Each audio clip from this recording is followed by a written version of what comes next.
Hi, I'm Ken Beck with Legacy Woodworking and Design. Today we're going to be cutting a couple of physical therapy products for our client Agoscu using our ShopSabre CNC. Here's the two products we're going to be building today. The first is the wood tower. This is going to be built with 1/2-inch Baltic birch plywood on top with a 3/4 inch Baltic birch base. The second is the slant board, and this entire product is built with 5/8 Baltic birch. We're going to be using a handful of different tools and processes today. The first will be the CNC to cut the joinery, the shapes on these, and we'll also be using a laser engraver to cut the anti-skid mats, as well as putting the logos on both of these. But first, we're going to start that with the design process, so let's head into the office. So on a custom job like this, we are going to be using V-carve to set up our tool paths. Prior to that, we would have brought this in from AutoCAD, and we would have had lines that we pull into V-carve, and we're going to use V-carve to assign different functionality and tool paths to those lines. So when I look in the software here, we're going to start off with the slant board, and you can see that I have 5 complete slant boards set up on one sheet. On the side over here, we have all the different tool paths already set up. And as I zoom into one of these, we can see that each tool path or characteristic that we want to cut onto the file has its own color. So on here, we have some holes that are going to be done in one color. We have another thing that we want to do, which is cut 0.5 inches deep, set in another color. We have some inside cuts that we want to do, and some 45-degree cuts that we want to do in a different color. And then finally, we'll have green for all of our outside cuts. So what's important to do here is to make sure that we want to cut all the characteristics in our parts before we cut the parts loose from a sheet. And that's why on the side over here, we will have our holes drilled. We'll cut any pockets that we need to cut, these inside cuts that we show over here, the coping pass, which is this 45-degree angle that we need. We need to do all those things before we cut that part loose from the actual sheet. And then finally, we can come in here and do this final outside cut and break these individual parts loose from that sheet. A couple things that can happen. We do have a vacuum on the machine, so for larger parts, they'll typically stay attached. But if we have smaller parts, like we see right here, that vacuum might not be sufficient to hold that part down. So another thing that we're going to do in our process is to add tabs, and I can see those indicated. I can also go over here and look at this particular tool path, and I can give it a width and a thickness for those individual tabs to make sure those parts hold tight to the machine. The next product we make is the wood tower. We set that one up a little bit differently for a couple of reasons. First of all, not all the material needed for that project is the same thickness. The bottom of it is made out of 3/4 Baltic birch, but the sides and the pedal and the back are all made of 1/2-inch material. So on this one, we have the files set up, one file for the sides, one file for the back, one file for pedals, and one file for bases. So that works pretty well for us, but we could set up all those different parts that are 1/2 inches together, but when we've run these files and we found out that we get a really good yield setting them up by cutting one part per file. If we look here, we can see the pedals, and this entire sheet is all just that same part. And again, we've got multiple tool paths shown here, and that way we can focus on cutting out all the attributes of these parts and then coming through and finally cutting out that part. So now that we've got all our files created for the slant board and the wood tower, we're going to head out to the CNC and get started with our first sheet.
All right, so we've got one of the parts here to our slant board.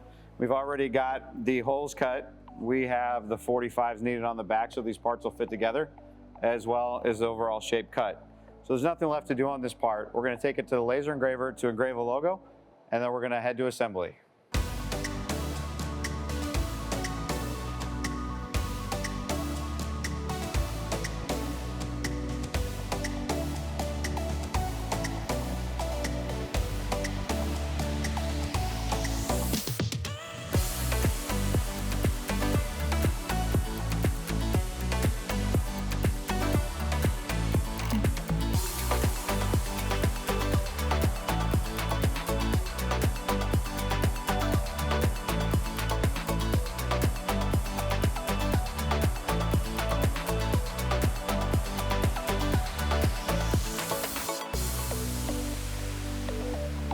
So we finished cutting and engraving and assembling our slant boards. So now we're going to move on to our wood tower.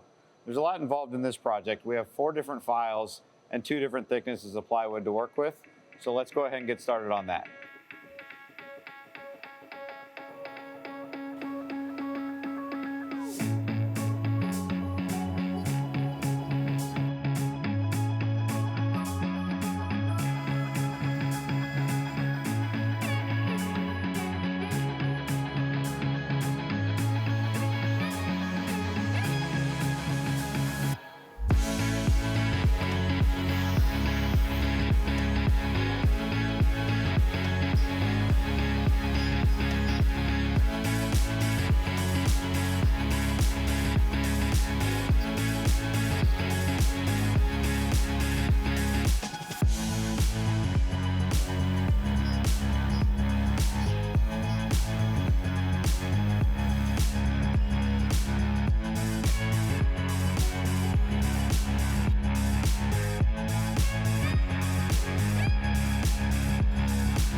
All right, so we have the back to our wood tower. As you can see, this is off the CNC, so we've already got the handle cut for it. We have the joinery and the overall shape.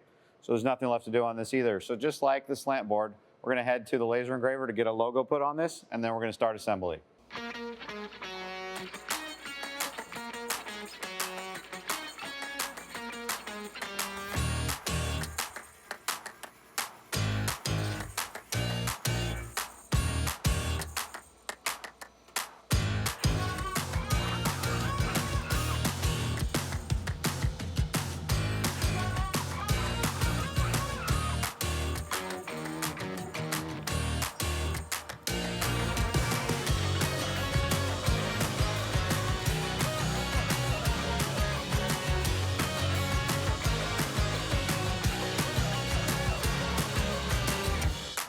we have both of our products ready.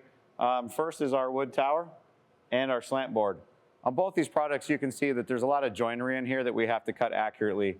On our wood tower, we have holes on the side that receive the back panel. On the side panels, we also have holes cut in here that the dowels are going to fit into.